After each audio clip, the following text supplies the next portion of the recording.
Thank you, Mary. Thank you for everybody. Again, as Mary said, we'll take a question from in the room. Mike. Thanks. Maya Weber with S&P Global. Mr. Chairman, as you know, the White House announced a pause on LNG export reviews. One of the areas they said they wanted to look at more closely was the impacts on environmental justice communities. Do you feel the need to step back and take more time or take another look at some of those issues before FERC?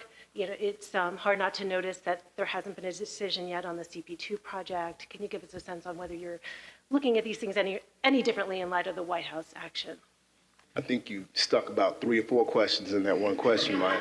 Let me start from the top. Number one, environmental justice is a top priority of mine. I've said that from day one. We had the first ever environmental justice roundtable at FERC, and we are closing in on providing guidance on that issue in the coming months. To address the LNG pause, I want to take a step back for a moment. And there's a couple things you need to know. Under Section 3 of the Natural Gas Act and how it's implemented, there are 2 public interest determinations that have to be made. One is made by DOE and one is made by FERC. FERC is responsible for the actual siting of LNG infrastructure domestically here in the United States.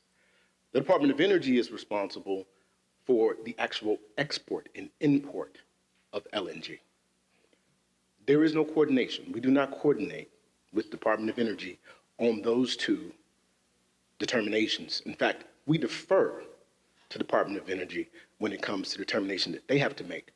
As for FERC and what's before us, we are focused on those matters that are properly filed and pending before FERC, and we will act on them as we do with all matters when they are ready to be acted upon. Thank you for the question. Okay, great. We're going to go to the reporters who are online.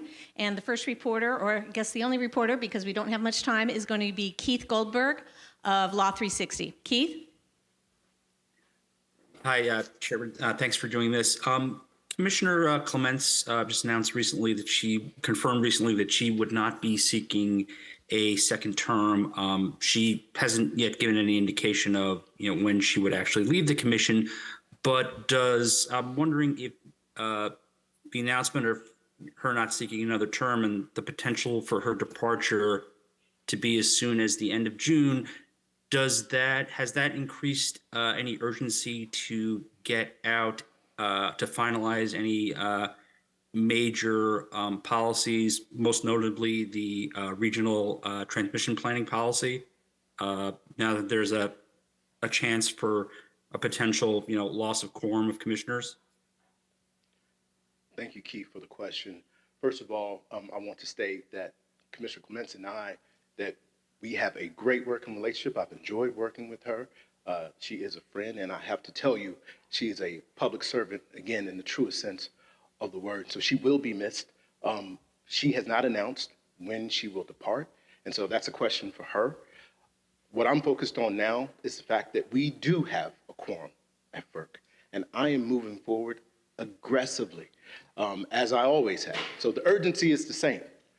We intend to move forward in the very near future on the long-term and regional planning rule. This will be a historic rule. It will be the greatest development regarding electric transmission rules in the country in over a generation. And so with that, we are very excited to implement this rule. We're still working with our colleagues, but you shall stay tuned.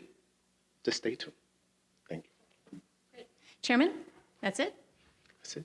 Thank you all. Thank you all. If you have any further questions, yes, if you have any further questions, please contact the media team. Thank you.